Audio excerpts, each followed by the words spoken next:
સ્વામી બાપા, સેવા અને સત્સંગમાં નિર્વિઘ્ને પાર પડાય અને અંતિમ લક્ષ્ય સિદ્ધ થાય તે માટે આપના અનુભવ પ્રમાણે સૌથી વધુ પાયાની બાબત કઈ છે જે અમારે ક્ષણે ક્ષણે યાદ રાખવી જોઈએ? મહિમાની દ્રષ્ટિ પહેલી.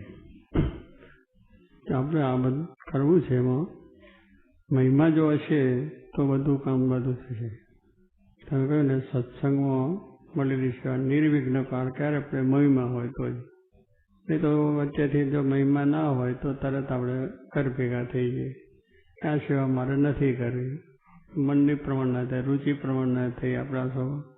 પણ એ નથી અહીંયા આગળ. અહીંયા એક જ વસ્તુ છે કે મહિમા હશે તો ગમે એટલું તમને માન થશે, અપમાન થશે, પણ એ સેવા તમે કરવાના છો ને કરવાના છો જ. મહિમા નથી તો તૂટી જશે, જતું રહેવાશે. એટલે મહિમા ભગવાનનો છે, શ્રીજીમાં સર્વ છે. સત્સંગનો પણ અભાવ છે.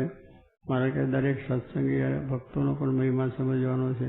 એટલે એમાં મહિમાની દ્રષ્ટિ જો હોય તો પછી આપણને કોઈ વસ્તુનો વાંધો આવે નહીં.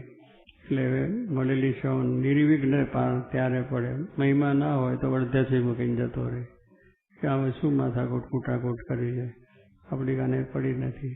પણ જો આપણે મહિમા તો આપણે કોને રાજી કરવા છે? શ્રીજી મહારાજ, સાચી વાત જોગી માને. એટલે એ રીતે જો આપણે કરીએ તો સત્સંગમાં આપણને કોઈ વાંધો આવે નહીં. પણ આપણે જરા વિચાર કરવા છે કે પેલા નથી કરતા મને કર બતાવ્યા કરે છે, એટલે મને બતાવશે તો આપણે વધારે રાજી પોતાવાનું. એમ ખોટું નથી, એ નથી કરતો તેને ઓછું એ થવાનું છે. અગર મહારાજની ઈચ્છા છે કોઈ એટલે મળી જવા. નિર્વિઘ્ન એટલે કોઈનો અભાવ ના આવે, આજ્ઞા આવે, કોઈની ગૌણતા ના આવે, નિયમ ધર્મો ગણતા ના આવે, કથા વાર્તામાં ગૌણતા ના આવે, કોઈ પણ કાર્ય સોંપેમાં ગૌણતા ના આવે. એ તો ગૌણતા આવી જાય ને. નિર્વિઘ્ન એટલે વિઘ્ન આવ્યું, કારણ કે આપણે પેલું જોયું અને એ નિર્વિઘ્ન. પણ મહિમા હોય બધું સારું જ છે. જોગી મારે કે બધાનું કલ્યાણ થાવ. એટલે એમને કહ્યું કે બધાનું એમના જીવમાં શું ભગવાન હતા, ભગવાનને રાજી કરવા તો બધાની દ્રષ્ટિ એ જ હતી. આપણી દ્રષ્ટિ એવી સૃષ્ટિ થાય. આપણી દ્રષ્ટિમાં ભગવાન છે, આપણામાં જ્ઞાન હશે તો આપણા બધામાં સારા દેખાય છે, બધાને સારું જ લાગે. દુર્યોધનને પૂછ્યું તું તારી આ દુનિયામાં માણસ કે બધા લુચ્ચા, બદમાશ, હરામખોર છે. કારણ કે એની દ્રષ્ટિ જ એવી હતી કે આનું કાર્ય એવું હતું કે પાંડવોનું પડાવી લીધું હતું. એટલે એના દ્રષ્ટિમાં વિચારો તો એ જ હોય ને. અને તું યુધિષ્ઠિર રાજાને પૂછ્યું, ધર્મરાજા, કેવા બધા મારા માણસો સારા, કોઈ માણસ ખરાબ નથી. એમ જોગી મહારાજે પણ આપણે સાંભળ્યું છે કે ભગવાન સર્વનું કલ્યાણ કરો, ભગવાન સર્વનું સારું કરો. સ્વામી પૂછે કે આ માણસ કે તો બહુ સારું, મહામુક્ત. લો, તમારી દ્રષ્ટિ મહામુક્ત લાગે.